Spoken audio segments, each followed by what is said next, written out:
Hey guys, I'm back and it is wet and gross out, but you know what? Not quite as cold, so I'll take it. Today I'm going to be looking at another viewer request.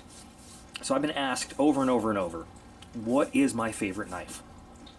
And you know, it's kind of like when people say, hey, do you have a favorite child?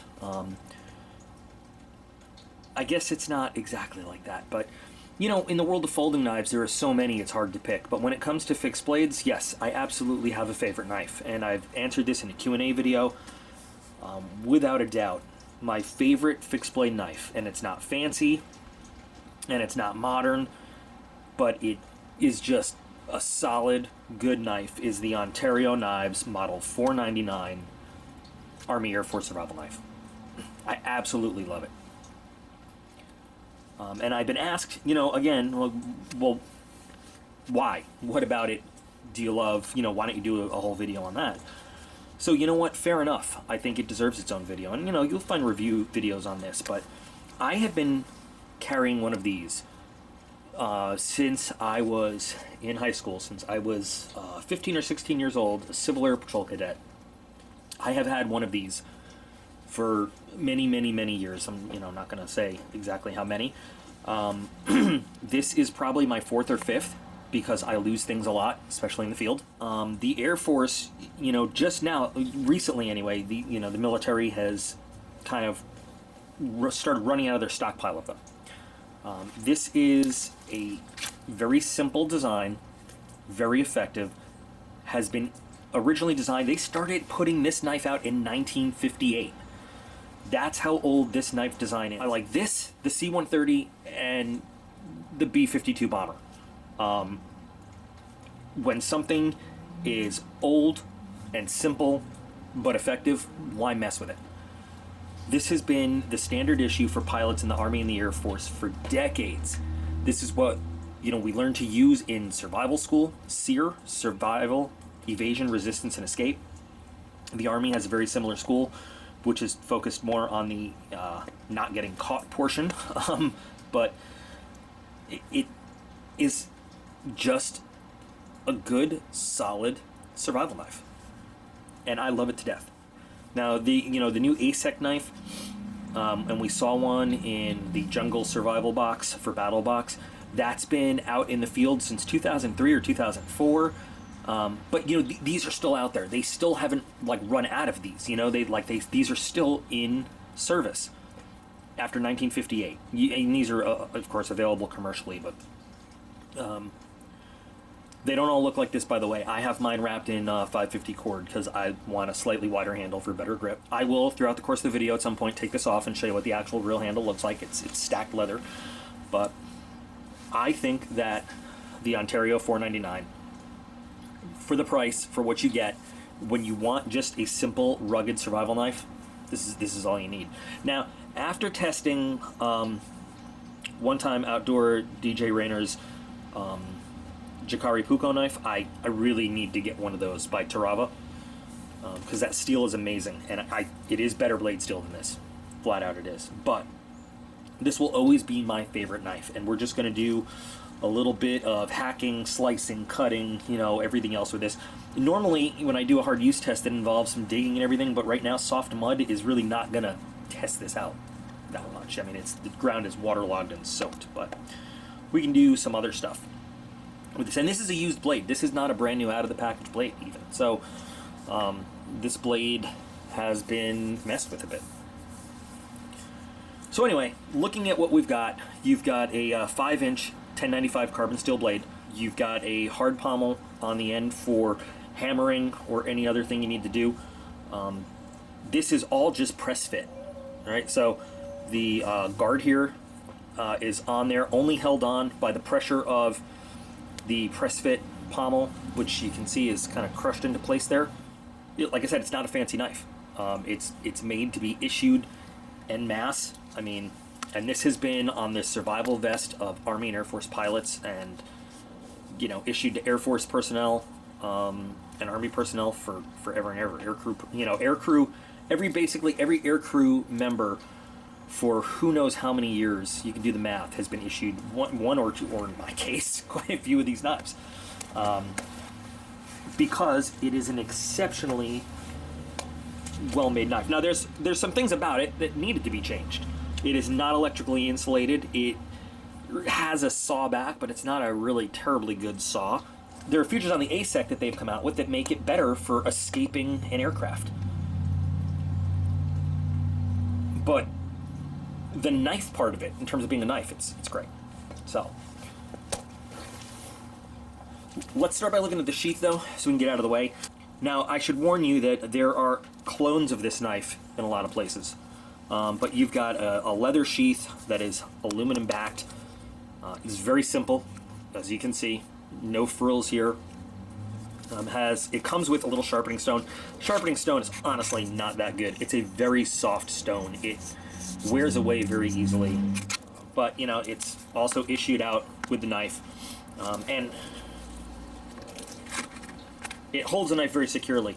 Little tighter because I put the P-cord wrap on it, but pretty secure. And then just one belt loop option. You know, it doesn't give you too much to go on. Now, back in the day of the old LC2 web gear suspenders and stuff, I used to carry this on my left suspender, upside down, with had these really thick black elastic bands that we used to like secure equipment with one up here and then one around here, and that's kind of where I carried this knife all the time. Or rarely was it actually on a belt. It comes with, you know, a lace to secure to your thigh, but I've never seen anybody actually do that. I've never seen anybody carry it that low. But anyway, it's got a zinc phosphate coating that actually wears away fairly easily, unfortunately, exposing the high carbon steel blade, which means it is prone to corrosion and stuff. It's so wet out here, paper test isn't really going to do anything for us. So this blade, keeping in mind that it is used and has not been like regularly sharpened and maintained, it still cuts very, very well. A little bit effort needed, but it is, you know, it's your standard 1095 steel. It's not too hard to maintain that edge and to put that edge back on when you need to. One of my complaints, though, about that sawback is if you are cutting rope, if you are squeezing the rope too close, sometimes the rope gets caught on there when you're trying to cut, and it prevents you from getting a nice, even, clean cut, or it even starts to abrade the rope. You got to watch out for that. I had to put this branch over here because this is so wet that it's sinking right into the wood itself. It's not actually chopping anything, but give it a nice solid bat, and it's a really clean little chop right there too. So you have some good leverage for whatever you need to do with this knife. The blade maintains its edge pretty well over time. So whether you need to use it for, you know, fine work, it's got a really well done tip.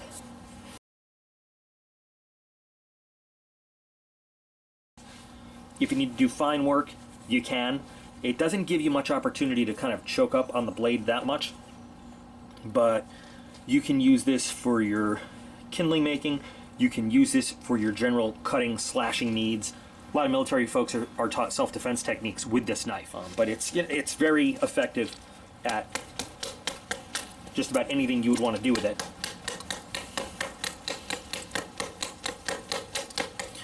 And like I said, the weight and balance is really good for doing just about any chore you need to. Like I said, not fancy, not modern, it just works. It's one of those designs that just works. And if you needed to split something, that nice flat pommel on the end there lets you just use your hand if you needed to.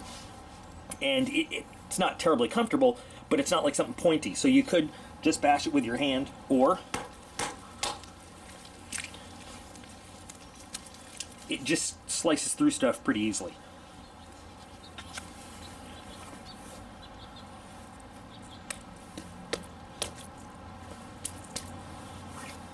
It can obviously, you know, it's a full tang solid steel blade, so batoning, even though you guys can't see what I'm doing right now, batoning this thing is no problem. You have no worries, and then you can just split whatever you need to. It does the fine work really, really well too. Just getting the bark right off this tree without actually taking too much. I call this a tree, without taking off too much of the wood underneath, if that's what we were into doing.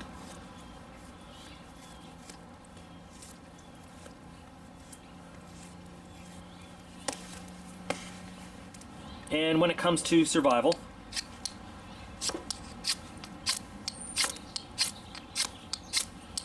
has a 90-degree edge that's pretty good for throwing sparks and stuff like that. One place that it kind of falls down, though, is the saw. It's not a very aggressive, good saw at all.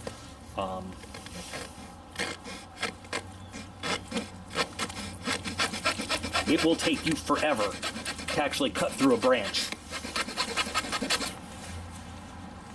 And again, this is wet wood, so this is cutting a little bit easier. But if we were to actually try to saw through like a nice, healthy, big branch, we're going to be here all damn day. That's one of the things that the new ASEC does a little bit better. I mean, we've barely made progress on that. So yeah, saw blade wise, leaves a lot to be desired.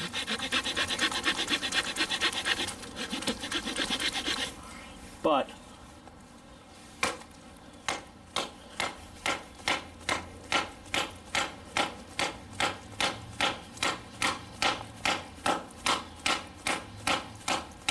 it sure does chop pretty good, right?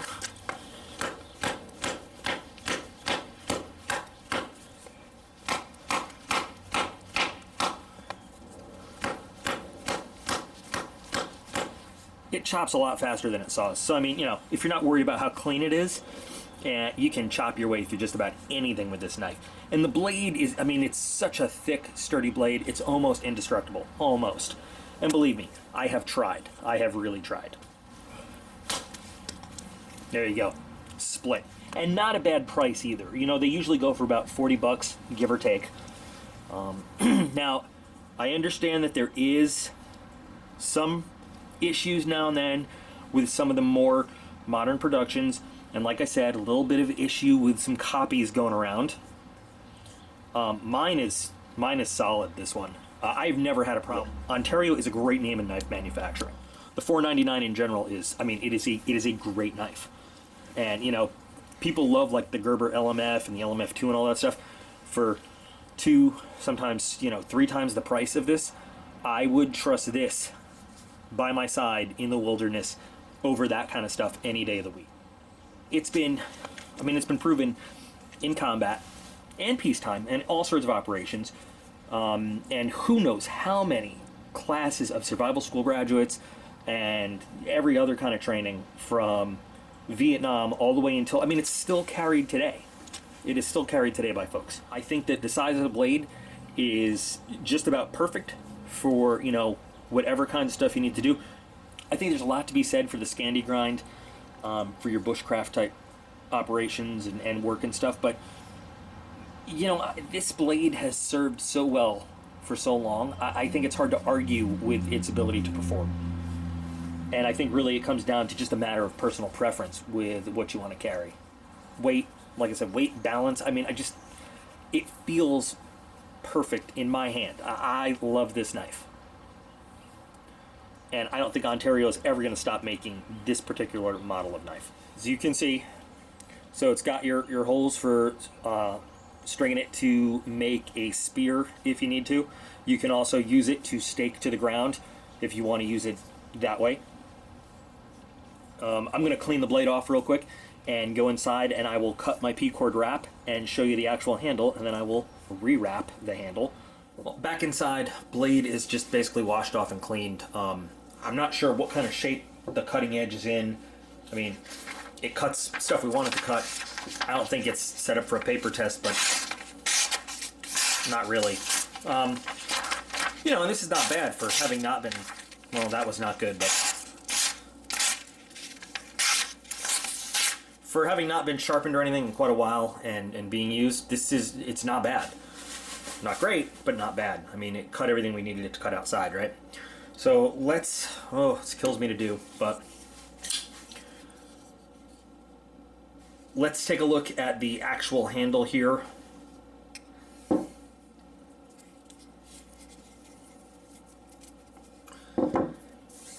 Now, if you take a look at the size of the actual 550 cord, and in order to get it to snap back in here, I'd take the internal strands out, but it does let you carry, if you want to use it for something other than just the grip, a nice sized piece of cord. This is just the stacked leather handle. This to me it's just a little thin, that's all. But this is, stock what it comes to work with. And you can see, one of the big drawbacks that they found, and they called it, the Army Research Lab actually called it a catastrophic failure, or I think a catastrophic point of failure for this knife is that it provides no electrical insulation. So if you're an aircrew member and you're trying to cut your way out of an aircraft and you cut a hot wire, you're kind of SOL. And that's one of the main reasons that, they decided to retire this knife in favor of something newer. It's not the blade, it's not the steel, because the ASEC is also made of 1095 carbon steel. It's that there were just a few features that they really wanted to improve. So, now I'm going to rewrap this handle. I just did that to show you what it is, and I wasn't happy. This is what I had at the time. I don't like this cheesy camo pattern anyway. I'm going to do it again in plain old OD green, but it does look a lot like a K-bar. People mistake it for a K-bar often. Even though if you put a K-bar side by side, you can clearly tell the difference. No problem whatsoever, but just, a quick glance. So the actual issued Model 499. Now, Ontario had put out something called the Spec Plus, which is not a military issued knife at all. It is something that they made just, kind of for commercial markets. They make a Spec Plus version of a few different knives. They make a Spec Plus K-bar, a Spec Plus Mark III dive knife, which is a Navy SEAL original knife. And this is the Air Force version. Now, I've showed this on the channel before, too. This is a rubber handle. It's the same weight. It's very similar to the original issue in many ways, with a heavier black oxide coating, which is much more resistant to scraping than the original zinc phosphate coating, with a rubber handle, fully coated handle. So this actually provides you with the electrical insulation that the original doesn't. But other than that, it's really basically the same knife. Slightly longer blade, not much. But one thing it doesn't do, it doesn't give you that hard hammering pommel. So I know some guys that did carry this just because they liked it. It was a little niftier. To compare it to an actual ASEC, not a lot has changed. The one big change is this big insulated rubber handle, which does double duty. It's a great grip in all weather, wet weather, everything. It's a very comfortable grip. It is wider than the original. I would never have to wrap this in 550 cord to have it as comfortable as I want it. But it gives you the electrical insulation. You can cut, I think they say, through a 220 volt power cord with this, and you'll never know. Unless your hand's on the pommel, I guess, but plenty of room there even for big hands. It has the pommel, the hard pommel, so you can use it as a hammer, like so. You can also use it to break through the Lexan Perspex, plexiglass, whatever it happens to be, windshield, canopy of an aircraft. But take a look at the blade. The blade is really not that different. It has a more aggressive saw, because it needed that, for both cutting through wood and aircraft aluminum skin. But the blade itself, same zinc phosphate coating, same overall blade style for the most part. It's the same general knife with some upgrades. Same steel and everything.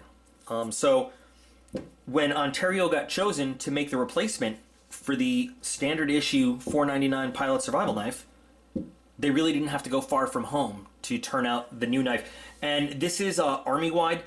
To be honest, I haven't seen a lot of Air Force guys carrying this. I don't know right now if this is like widely, like Air Force wide standard. I don't know. It's one of those things where I can't give you guys like a credible, legit answer, and I don't want to bullshit you on it.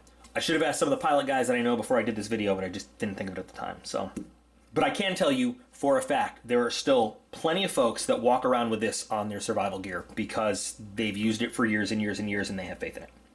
So anyway, thank you guys for letting me show off my favorite fixed blade knife.